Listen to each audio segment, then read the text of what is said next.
ముందుగా వీడియో చూసే ముందు వీడియోకి ఒక లైక్ కొట్టి మా ఛానల్ని సబ్స్క్రైబ్ చేసుకొని ఓం నమఃశివాయని కామెంట్ చేయండి. మనిషి ఎన్నో రకాల సమస్యలతో సతమతమవుతూ ఉంటాడు. ఆర్థికంగా, మానసికంగా, శారీరకంగా ఇలా అనేక సమస్యలు ఎదుర్కొంటూ ఉంటాడు. అయితే మన పెద్దలు చెప్పిన కొన్ని నియమాలు పాటించడం వలన కొన్ని సమస్యలు చిక్కుల నుండి బయటపడడంతో పాటు మంచి జరిగి ప్రశాంతత కలుగుతుంది. అలాంటి వాటి గురించి కొన్ని విషయాలు తెలుసుకుందాం.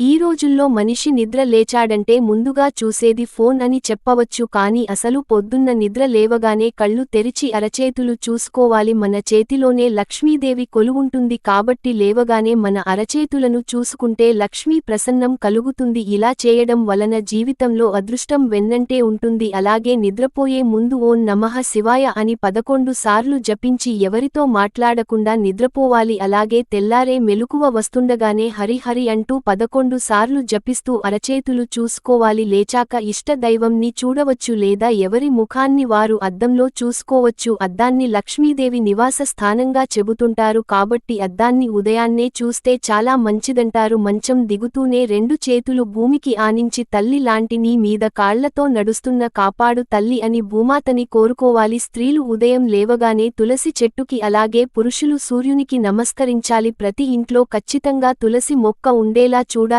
తులసి మొక్కలో లక్ష్మీదేవి నివసిస్తుంటుంది. ఉదయం సాయంత్రం తులసి మొక్కకు నీ దీపం వెలిగించి పూజించాలి. దీనివల్ల అన్ని కోరికలు నెరవేరుతాయని జ్యోతిష్య శాస్త్రం వివరిస్తుంది. పళ్ళు తోముకునేటప్పుడు తూర్పు దిక్కు తిరిగి మాత్రం తోమకూడదు. ఇంట్లో ఆడవాళ్లు రాత్రిపూట గిన్నెలు తోముకొని పొయ్యి శుభ్రం చేసుకుని చెత్త అంతా బయటపడేసి వంటగది శుభ్రం చేసుకుని పడుకోవాలి. అలాగే పొద్దున్నే లేవగానే ఇల్లు ఊడ్చి శుభ్రం చేసుకుని స్నానం చేసి దేవుడికి నమస్కరించి పొయ్యి వెలిగించి వంట మొదలు పెట్టాలి. వంట చేసేటప్పుడు మీకు ఇష్టమైతే భక్తి పాటలు స్తోత్రాలు పెట్టుకుని వంట చేయండి. అది మీ ఇంటిలో వారందరికీ మనశ్శాంతిని అదృష్టాన్ని కలిగిస్తుంది.